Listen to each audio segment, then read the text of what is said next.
जय श्री श्याम, जय मनोना धाम। आप सभी श्याम भक्तों का स्वागत है एक नई वीडियो में, एक ताजा अपडेट के साथ। तो इस वाली वीडियो में उन श्याम भक्तों के लिए बहुत ही महत्वपूर्ण जानकारी हम देने वाले हैं जो श्याम भक्त यहाँ पर पहली बार आ रहे हैं या फिर पहले भी कई बार आ चुके हैं, और जो श्याम भक्त यहाँ पर 8 जनवरी से लेके 20 फरवरी तक आ रहे हैं, उन श्याम भक्तों के लिए तो बहुत ही ज्यादा महत्वपूर्ण जानकारी हम देने वाले हैं।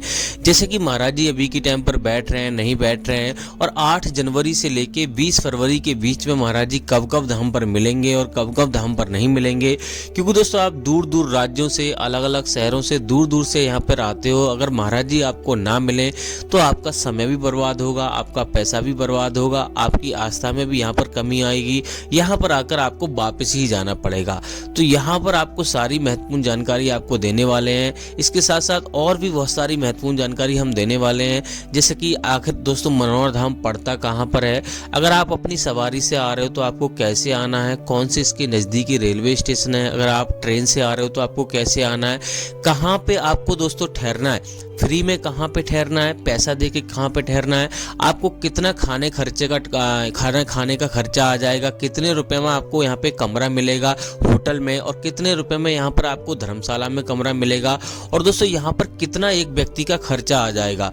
और दोस्तों महाराज जी यहाँ पर कौन कौन सी बीमारियां देखते हैं, कौन कौन सी बीमारियां नहीं देखते हैं, कौन कौन से धर्म के लोग यहाँ पर आ सकते हैं, कौन कौन से धर्म के लोग नहीं आ सकते हैं। क्योंकि दोस्तों आप अपने घर से प्लानिंग करके आ रहे हो और आपको यहाँ के बारे में मालूम ही ना हो, तो यहाँ पर आपको दिक्कतों का सामना करना पड़ सकता है, आपको वापस जाना पड़ सकता है। और दोस्तों यहाँ पर आखिर दोस्तों सच्चाई क्या है, यहाँ पर महाराज जी जब आपको देखते हैं तो कितने % यहाँ पर लोग ठीक होते हैं, यहाँ पे ठीक होते भी हैं या नहीं भी होते हैं। और दोस्तों इसके साथ साथ ये भी आपको बताने वाले हैं कि यहाँ पर आपको कमरा लेना कहाँ पे ठीक रहेगा। क्योंकि दोस्तों अभी सर्दियों का समय चल रहा है, तो दोस्तों यहाँ पर आपको पहले तो आपको इस बात का विशेष ध्यान रखना, लगभग 2-3 दिन का समय आपको लेके आना है। क्योंकि दोस्तों यहाँ पर इतनी लंबी लंबी कतारें लग जाती हैं, कभी कभी 14-14 घंटे में नंबर आता है, कभी कभी यहाँ पर 2 दिन लग जाते हैं, और कभी कभी 2 घंटे में भी नंबर आ जाता है। तो कोई निश्चित समय नहीं रहता है। तो आप यहाँ पे अपने घर से आप जब चलो तो आपको प्लानिंग करके ऐसी आनी चाहिए, लगभग 3 दिन या 2 दिन का समय आपके पास होना चाहिए।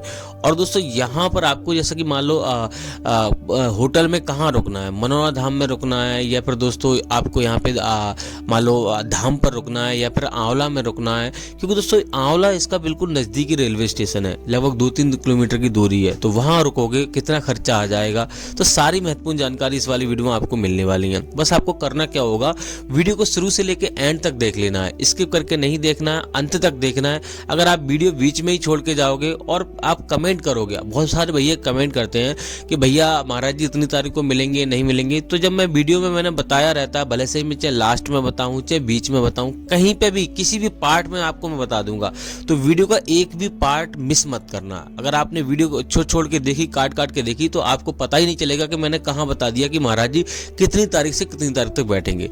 मैं कमेंट में आपको इसका जवाब नहीं दे पाऊंगा कि इतनी तारीख को नहीं बैठेंगे या इतनी तारीख को बैठेंगे। मैं वीडियो में सारी जानकारी दे देता हूँ। और दोस्तों आपको जो बात पहली बार आ रहे हैं, जो भक्त पहली बार आए हैं, उनको तो वीडियो पूरी देखना ही जरूरी है, और जो दूसरी बार या तीसरी बार आ रहे हैं उनके लिए भी बहुत जरूरी है। क्योंकि बहुत सारी चीजें यहाँ पे बदलाव हो जाते हैं, बहुत सारे चेंजेस आ जाते हैं, तो उनको जानना जरूरी रहता है।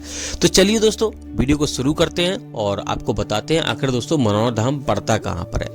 तो दोस्तों मनोहर धाम उत्तर प्रदेश राज्य के बरेली जिला में पड़ता है, और गांव का नाम है मनोना, और तहसील का नाम है आंवला, और जिला का नाम है बरेली। तो अगर आप अपनी सवारी से आ रहे हो, ट्रेन से आ रहे हो, या किसी चीज से आ रहे हो, आपको सबसे पहले बरेली आना है। बरेली के लिए हर जगह के लिए ट्रेन आपको मिल जाएगी बरेली से, और बरेली को आ रहे हो तब भी आपको ट्रेन मिल जाएगी हर जगह से। अगर आप बस से आ रहे हो, रोडवेज बस से आ रहे हो, तब भी आप बरेली से आंवला यानी कि मनोरा धाम के लिए आ सकते हो। बरेली से आपको आंवला आना होता है। आंवला की दूरी लगभग 30 से 40 किलोमीटर की दूरी है, ज़्यादा दूरी नहीं है, और 70 से 80 रुपये का किराया रहता है रोडवेज बस का। अगर बस से आना चाहते हो, ट्रेन से आना चाहते हो, तो 20 रुपये का किराया रहता है। आप आराम से 20 रुपये में आप पहुंच जाओगे आंवला, और बस से आओगे तो आपको लगभग 70-80 रुपये का किराया लगेगा। और टैक्सी वगैरह भी यहाँ पे कर सकते हो, वो आप पे डिपेंड करता है, आपको 500 में मिल जाए, 1000 में मिल जाए, जिस प्रकार से आप आना चाहते हो उस प्रकार से आप आ सकते हो टैक्सी करके भी। अब दोस्तों बात करते हैं यहाँ पर मान लो आंवला आने के बाद, जैसे कि आंवला आ जाते हो, अगर आप टैक्सी करके आ रहे हो तो आप सीधा आप मनोरा धाम आ सकते हो, कोई दिक्कत नहीं है। टैक्सी वाले भैया आराम से आपको मनोरा धाम छोड़ देंगे, जो चार्ज लेंगे वही आपको ले लेंगे। अब दोस्तों यहाँ पे आंवला अगर आप आ जाते हो तो आंवला से लगभग 2-3 किलोमीटर की दूरी पड़ता है मनोरा धाम, तो आराम से आप आ सकते हो। पहला काम आपको क्या करना रहता है, पहला काम आपको यहाँ पर अगर आप सुबह में पहुँचते हो तो ठीक है, आप सुबह में पहुँच जाते हो तो आपको एक दिन में दर्शन होने के चांसेस रहते हैं। लेकिन अगर आप सुबह में नहीं पहुँच पाते हो, आपकी ट्रेन सुबह में नहीं पहुँच पाती, तो आपको यहाँ पे होटल बुक करना है या फिर धर्मशाला बुक करनी है। उसके लिए आपको चार्ज देना पड़ेगा, लगभग 1000 से लेके 3000 रुपये का खर्चा आएगा धर्मशाला में। और होटल में रुकना चाहते हो तो यहाँ पर मनोरा धाम में एक होटल है, और आराम से आप बिल्कुल शुरुआत में जैसे ही शुरुआत होगी गेट की, वहीं से आपको किसी से मालूम करोगे होटल वहीं पर आपको मिल जाएगा। तो वहाँ आपको लगभग 800 रुपये से लेके 1800 रुपये का खर्चा आएगा एक व्यक्ति का नहीं, सॉरी, एक कमरे का, जिसमें आप 7 से 8 लोग रुक सकते हो, जिसमें इतने लोग रुक सकते हो। कोई भी आपको एक्स्ट्रा चार्ज नहीं देना पड़ेगा, आराम से आप रुक सकते हो, कोई दिक्कत वाली बात नहीं है। और 12 बजे अगर आप आए हो तो 12 बजे से 12 बजे तक आपको यहाँ पे कमरा मिल जाएगा, और सुबह में जल्दी आ जाते हो तो और आपको एक्स्ट्रा टाइम मिल जाएगा। तो इस प्रकार से आप रुक सकते हो। अब दोस्तों बात करते हैं यहाँ पर आप मान लो फ्री में रुकना चाहते हो, तो फ्री में रुकने के लिए यहाँ पर धर्मशाला के बगल में ही आपको यहाँ पे टेंट मान के टीन सेट पड़े हुए आपको मिल जाएंगे, जगह जगह टीन सेट पड़े हुए मिल जाएंगे, वहाँ पर आप फ्री में रुक सकते हो।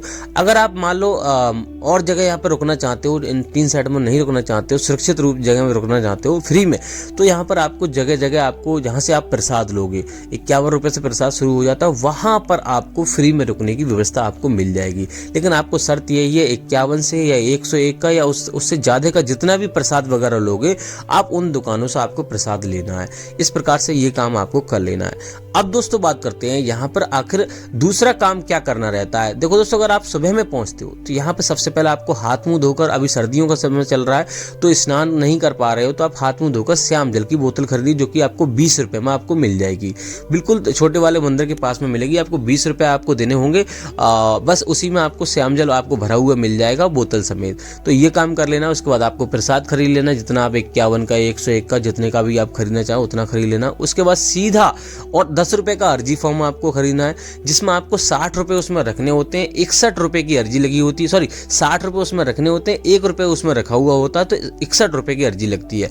और अर्जी फॉर्म में आपकी जो भी समस्या है वो आपको लिख देनी है, बस आपको ये काम करना है। और उसके बाद अगर आप यहाँ पे टोकन प्राप्त करना चाहते हो तो टोकन के लिए कोई चार्ज नहीं लगता। यहाँ पे 60 रुपये जो आप रखे होते हैं अर्जी में, उसी से आपको टोकन मिल जाता है। लेकिन विशेष ध्यान रखना है, टोकन उन्हीं लोगों को मिलता है जो गंभीर लोग होते हैं, जैसे विकलांग हो गए, ऐसे लोगों को, या फिर कोई और समस्या गंभीर है, चल नहीं सकता या ज़्यादा गंभीर मरीज है, उसको टोकन मिलता है। तो उस प्रकार के लोगों को टोकन मिलता है। आपको छोटे वाले मंदिर या बड़े वाले मंदिर की जस्ट सामने आपको जाना है, हेलीपैड की तरफ, वहाँ पर लाइन लगती है, और उसकी भी लाइन सुबह 4 बजे से लगना शुरू हो जाती है। ज़्यादा लंबी लाइन नहीं लगती है, कभी कभी ज़्यादा हो जाती है, तो उसकी भी लाइन, टोकन वाली लाइन भी लग जाती है, तो वहाँ पर आपको टोकन प्राप्त कर लेना है। वो आपको थोड़ा देखेंगे, आपके बारे में पूछेंगे क्या दिक्कत है, उसके बाद टोकन आपको मिल जाएगा। अब दोस्तों बात करते हैं, यहाँ पे टोकन आपको नहीं मिलता है तो आपको सीधा आपको यहाँ पे मंदिर की लाइन में आपको लगना है। मंदिर के दर्शन पहले करने होते हैं, मंदिर में ही आपको अर्जी फॉर्म जमा करना होता है, मंदिर में ही आपको प्रसाद चढ़ाना होता है, और कहीं नहीं चढ़ाना होता है। और एक पहली बात आपको विशेष ध्यान रखना, अपने घर से आप चल रहे हो तो सच्चे मन आपके मन में, आप यानी कि आपके मन में ये विचार बिल्कुल भी ना आए कि हमारी मनोकामना पूरी होगी या नहीं होगी, चलो कोशिश करके देख लेते हैं, ऐसा नहीं। आपको पूर्ण आस्था के साथ, पूर्ण विश्वास के साथ यहाँ पर आना है, इस बात का विशेष ध्यान रखना। अगर आप मीट मछली खाते हो तो वो आपको नहीं खानी है, इस बात का भी विशेष ध्यान रखना है। अब मंदिर के दर्शन करने के बाद सीधे महाराज जी के दर्शन आपको करने हैं। महाराज जी की लाइन सुबह 4 बजे से लगना शुरू हो जाती है, और यहाँ पर महाराज जी यहाँ अभी के टाइम पे 9:30 बजे के टाइम, 9 बजे 9:30 बजे बैठ रहे हैं। वैसे गर्मियों में 8 बजे बैठना शुरू हो जाते हैं। तो यहाँ पर महाराज जी के पास जाओगे, महाराज जी यहाँ पर आपको थोड़ा श्याम जल मंत्रों द्वारा पढ़कर आपको देंगे, पिलाएंगे वहीं पर, और घर पे सेवन करने के लिए बोलेंगे। श्याम जल आपको सुबह 4:30 बजे से लेकर दोपहर के 11:30 बजे के बीच में आपको एक बार पी लेना है, स्नान कर पूजा पाठ कर, और कभी भी गैप नहीं करना है। श्याम जल को कभी भी आपको यहाँ से ले जाते समय आपको कभी ट्रेन या ऐसी जगह नहीं रखना है, जैसे कि पैरों के तले या पे ऐसी जगह नहीं रखना है जिससे वो खंडित हो जाए, और यहाँ से सीधे अपने घर जाना है। कभी भी आपको रिश्तेदारी में कहीं पे या फिर दूसरी जगह कहीं पे नहीं घूमना है, इस बात का विशेष ध्यान रखना है। दूसरी बात यह है, लाइन में अगर आप लगना चाहते हो, किसी स्वस्थ व्यक्ति को लाइन में लगा दीजिए, जब आपका नंबर आए तब आपको उसको बुला लेना है। इस प्रकार से आप लाइन में लग सकते हो। बाकी दोस्तों टोकन की तो व्यवस्था है ही है। अब दोस्तों बात करते हैं यहाँ पे महाराज जी अभी के टाइम पर बैठ रहे हैं, नहीं बैठ रहे हैं, कौन कौन सी बीमारी देखते हैं, कौन कौन सी बीमारी नहीं देखते हैं। तो महाराज जी हर एक प्रकार की बीमारी देखते हैं, हर एक धर्म के लोग यहाँ पे आ सकते हैं, हिंदू मुस्लिम सिख ईसाई कोई भी यहाँ पे भेदभाव नहीं है, हर किसी को यहाँ पे सम्मान है और हर किसी को यहाँ पर एक ही भाव से देखा जाता है। अब दोस्तों बात करते हैं महाराज जी अभी के टाइम पर बैठ रहे हैं, नहीं बैठ रहे हैं। देखो दोस्तों अभी के टाइम पर महाराज जी नहीं बैठ रहे हैं, 15 जनवरी तक महाराज जी धाम पर नहीं मिलेंगे। मैं बार बार वीडियो में बताता हूँ, आप बार बार कमेंट करके पूछते हो भैया 7 जनवरी को मिलेंगे, 8 जनवरी को मिलेंगे, 10 जनवरी को मिलेंगे। तो भैया 15 जनवरी तक महाराज जी धाम पर नहीं बैठ रहे हैं, तो आपको नहीं आना है। और 15 जनवरी के बाद महाराज जी, यानी हो सकता है 13 जनवरी को आ जाएं, 14 जनवरी को आ जाएं, लेकिन कंफर्म 15 से ही है। तो 15 जनवरी के बाद आप जब भी आ रहे हो 20 फरवरी तक आप आ सकते हो, कोई दिक्कत वाली बात नहीं है। लेकिन दोस्तों आपको वेडनेसडे और थर्सडे को आपको नहीं आना, इस दिन महाराज जी नहीं बैठते हैं। बीच में कभी भी वेडनेसडे और थर्सडे यानी कि बृहस्पतिवार और बुधवार पड़ रहा तो आपको नहीं आना है। बाकी दोस्तों आपको कुछ और जानना है तो आप कमेंट कीजिए। फिलहाल दोस्तों इस वाली वीडियो को यहीं रोकते हैं, तब तक के लिए जय मनोनाथ धाम, जय खाटू श्याम महाराज।